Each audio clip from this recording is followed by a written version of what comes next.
Hello everyone, welcome back to the fifth module in the series of TinyML for beginners. In this module, we'll be discussing what we learned till now and how we can use TinyML in our day-to-day life.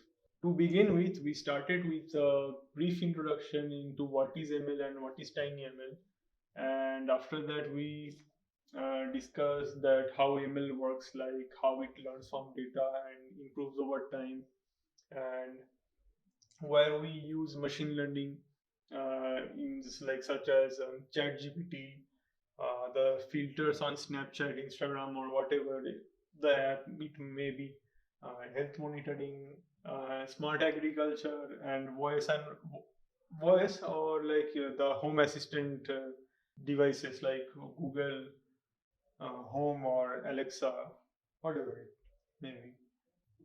And after that we discussed what is aging pulse how how we can use their platform to develop model for our low powered devices such as the microcontroller that we used in our project, which was C Studio XIAO NRA52 840 board, since variant to be specific. And we also shown you that how to navigate and use their tools on their website, and how to collect the data, clean the data, and split the data into meaningful chunks, show that after the NFCC and classifying the data set, we are able to build the model and download the whole thing as a Arduino library in the deployment tab. And also after downloading that library, we we just need to import that library in the Arduino IDE and simply just upload it to the board, and it will listening to all the sounds using the microphone which is built in into the board. And what remains is to test the confidence of the predictions that it makes, uh, and make some necessary changes to make the model more accurate or more confident in its predictions.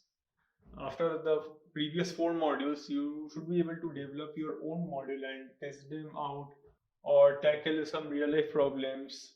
Some of let me give you some examples. Like some of the most useful cases of machine learning are object detection or weather prediction.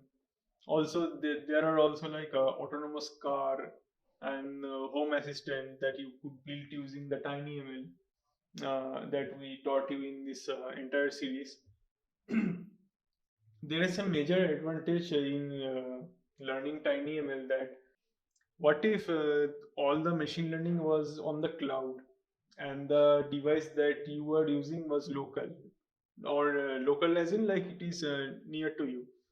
So what would happen that whenever you gave it a command, it will listen to it and it will transmit the audio to the nearest server or the service to which it belongs. And after some time or after a few seconds, it will give you a response back.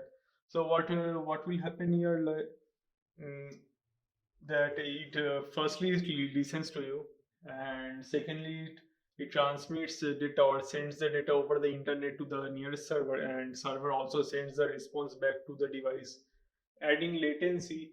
And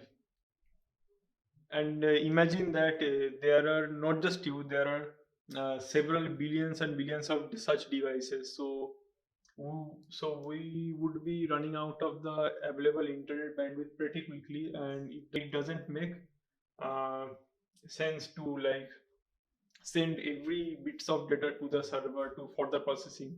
So here the TinyML comes into play, that we don't need to send the data to the server.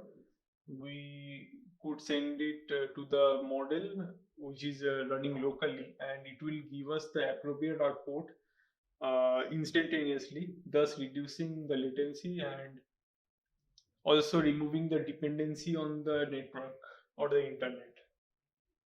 So thank you for being with us and watching the entire series. Also, if you have any questions or doubt in the entire series, please feel free to ask them down below. And also, if you like the series and want to dive deeper into the concepts of TinyML and how it works, let us know in the comments too.